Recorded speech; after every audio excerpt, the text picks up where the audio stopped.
মটনের ঝোলটা ভালো লাগে না, কিন্তু মোবাইল রাখতে বলেছি আমি। ওপর দিয়ে পনিরগুলো ছড়িয়ে দিচ্ছি, আর পনিরটা সব থেকে লাস্টে দিলাম, আর পনিরটা চলে গেলে বাজে লাগবে। আর তরকারিগুলো একটু সরাসরি থাকবে। আর এই যে আমার বর পরিষ্কার করছে।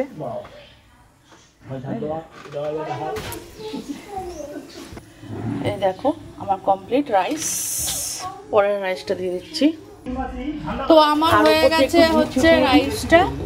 এবার আমি উপর দিয়ে পনিরগুলো ছড়িয়ে তেল গায়ে ছিল বলে এর মধ্যেই বসিয়ে দিয়েছি, আর উপর দিয়ে একটু গোলমরিচ ছিটিয়ে দিই। এটা হচ্ছে ভালোবাসার দিবসে, দেখো হার্ট শেপে দিয়েছি, হার্ট শেপে। এই যে এইগুলো কে খাবে হার্ট শেপে? ওয়াও,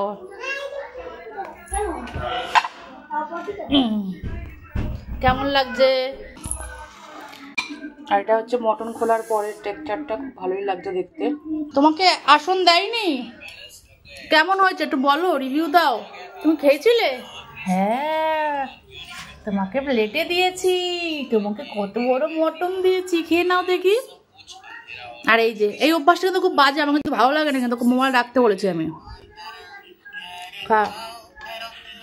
খাও দেখি মটনটা।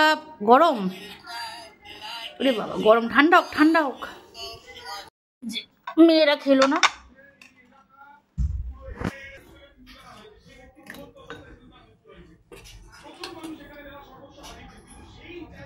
আর এটা দেশি খাসি ছিল, নালিটা দেখতেই পাচ্ছ তোমরা।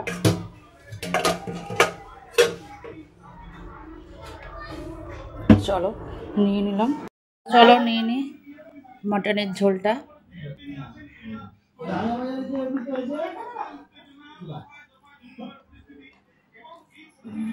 মাখি, মটনটা দেখেছো একদম সিদ্ধ হয়ে গেছে। প্রেসারে 2টো সিটি মেরেছি, বেশি সিটি মারিনি, যেহেতু কচি খাসি। এবার চলো মুখে পুরে নি, চলো খাওয়া যাক।